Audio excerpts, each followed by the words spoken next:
ህይወት ሁሉን ነገር ስትነጥቅህ መጨረሻ መሆኑን ታስባለህ። አንዳንድ ጊዜ ግን ከትልቁ መጥፎ ነገር በኋላ ትልቁ መልካም ነገር ይጀምራል። ዛሬ ይህ ታሪክ ሁሉም ነገር ለበጎ ነው ማለት ምን እንደሆነ ያሳየናል። ቪዲዮን ከመጀመሪያው በፊት ቻናላችን ሰብስክራይብ፣ ቪዲዮውን ላይክ በማድረግ ይተባበሩ። ሰዎች ብዙ ጊዜ ሁሉም ነገር የሚሆነው በምክንያት ነው ይላሉ። ለምን እንደሆነ እንረዳ። አንድ ቀን በጫካ ውስጥ አንድ ወጣት አንድን ጥበበኛ ቅዱስ ለማግኘት መጣ። እሱ በጣም አዝኖ ነበር፣ ያለቅስም ነበር። ቅዱሱ ምን ሆነህ ነው ብሎ ጠየቀው። ወጣቱም ያለኝ ነገር ሁሉ ጠፍቷል ይለዋል። ዘራፊዎች ሁሉንም ነገር ሰረቁኝ፣ ምንም የቀረኝ ነገር የለም፣ ወደ ቤት የሚመለስበት መንገድ እንኳን የለኝም። ቅዱሱም ለበጎ ነው ይለዋል። ይህ እንዴት ጥሩ ሊሆን ይችላል? ይህ ካስካውን ካጋጠሙኝ ነገሮች ሁሉ የከፋው ነው። እንዴት ለበጎ ነው ትላለህ? ቅዱሱን በታሪክ ላስረዳ ብሎ መለሰለት። ቅዱሱ ጀመረ። በአንድ ወቅት አስከፊ የጎርፍ መቅሰፍት አንዲት ትንሽ መንደር መጣና ሁሉንም ነገር ጠራርጎ ወሰደ። የአንድ ድሃ ገበሬ ቤተሰብ የነበራቸውን ጥቂት የእህል ክምችቶች እንኳን አጡ። የገበሬው ልጅ በረጋ መንፈስ ችግር የለውም አባቴ ተወው አለ።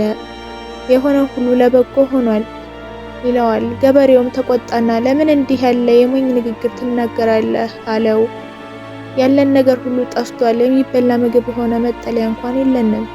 ልጁ ላይ ጮኸበት። ሂድ ከዚህ ለብቻዬ ተወኝ። ልጁም እያለቀሰ ወጣ። ነገር ግን አመሻሹ ላይ ልጁ ሳይመለስ ሲቀር ገበሬው ጸጸት ተሰማ። በድንገት የነፍስ አድን ጀልባ መጣ፣ አዳነቻቸው። አንድ መንደርተኛ እንዲህ አለ፣ ያንን ልጅ ያለ ምክንያት ነው የገጸስከው። እሱ ትክክል ነበር፣ በመጨረሻም ተረፍን። ገበሬው ግን ይህ እንዴት ጥሩ ይሆናል? አሁንም ቤት የለንም፣ ምግብ የለንም፣ አሁን ምን እናደርጋለን አለ። ሚስቱ እንዲህ አለች፣ ገንዘብ ላይኖረን ይችላል፣ ግን ተስፋ አትቁረጥ፣ በሆነ መንገድ እንወጣዋለን። ጥቂት ለማግኘት በአቅራቢያ ባሉ ሱቆች ውስጥ ስራ ጀምራለሁ፣ ያለ መኖር ይረዳናል አለችው። በሚቀጥለው ቀን ገበሬው ስራ ፍለጋ ወደ ከተማ ሄደ። በየቦታው ፈለገ፣ ነገር ግን ምንም ስራ አላገኘም። ተጨነቀ። ቤተሰቡን እንዴት ነው የሚንከባከበው? እውነተኛ ቤት አልነበራቸውም። ከሳር የተሰራች ትንሽ ጎጆ ብቻ ነበረቻቸው። አንድ ቀን ገበሬው ደካማ ሰብሉን ተመልክቶ ይበልጥ ተስፋ ቆረጠ። ልጄም ከቤት ወጧል፣ ሁሉንም ነገር አጥቻለሁ ብሎ አሰበ። ሰዎች ግን አሁንም የሚሆነው ሁሉ ለበጎ ነው ይላሉ። ይህ እንዴት ጥሩ ሊሆን ይችላል? ሚስቱ በጣም አትጨነቅ፣ እንደገና ሞክር፣ ነገሮች ይሻሻላሉ ብላ አጽናናቸው። ገበሬው ተስማምቶ እንደገና ስራ ለመፈለግ ሄደ። ነገር ግን አሁንም ምንም አላገኘም። ሲመለስ አንድ ቅዱስ አገኘ። ቅዱሱ ምን እንደሆነ ጠየቀው። ገበሬው ጎርፍ ቤቱን፣ ምግቡንና ሁሉንም ነገር እንዴት እንደወሰደበት፣ ህይወቱም እንዴት በጣም ከባድ እንደሆነችበት አስረዳው።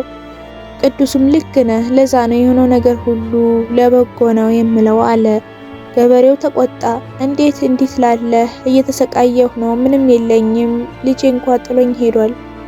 ቅዱሱ በረጋ መንፈስ ለጥያቄዎች ሁሉ መልስ ከጊዜ ጋር ይመጣል፣ አትጨነቅ አለው።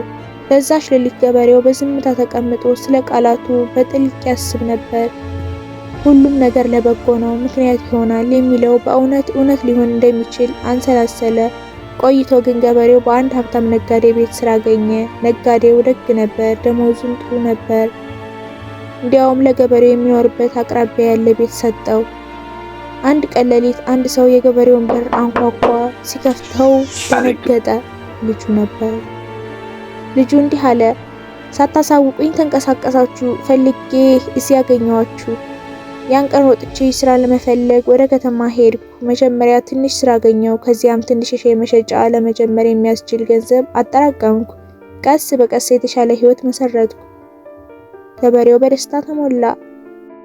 ልጁ ሲናገር ሁሉም ነገር የተበላሸ ቢመስልም ህይወት ትልቅ እድል እንዳላት ተረዳ። እሱም ጊዜ ብቻ ሊገልጠው የሚችል እድል ነው። ይህን ታሪክ ሲሰማ የነበረው ወጣት እሺ፣ በእኔ ሁኔታ ግን ሁሉም ነገር ተሰርቋል፣ በዚህ ውስጥ ምን ጥሩ ነገር አለ አለው። ቅዱሱ ፈገግ ብሎ በእውነቱ ጫካ ውስጥ አንድ ነገር አግኝቻለሁ፣ እንካ ይህን ውሰድ አለው። የሚያንጸባርቅ ድንጋይ ነበር። ወጣቱ ያ ድንጋይ ብረትን ወደ ወርቅ የሚቀይር የፈላስፎች ድንጋይ መሆኑን ተገነዘበ። እሱም ንብረቶቼ ባይሰረቁ ኑሮ ወደዚያ ጫካ አልመጣም ነበር አለ። አንተንም አላገኝህም ነበር፣ ይህንንም ውድ ሀብት አላገኝም ነበር። እንግዲህ ጓደኞቼ ከዛሬው ታሪክ ምን ተማርን? ነገሮች ምንም ያህል ቢከፉ ጊዜ ሁሉን ነገር ይለውጣል። የሚያሰቃዩ ጊዜያት ያልፋሉ። በኋላ ላይ የሚቆጩን ውሳኔዎች በክፉ ጊዜ አትወስን። የከፉ ሁኔታዎች እንኳን ብዙ ጊዜ ወደ ተሻለ ነገር ይመሩናል። ቪዲዮ ከተመቻችሁ ቻናላችን ሰብስክራይብ፣ ቪዲዮ ላይክ፣ ሼር በማድረግ ተባበሩን። በሌላ ቪዲዮ እስክንገናኝ ድረስ ቸር ይቆዩን።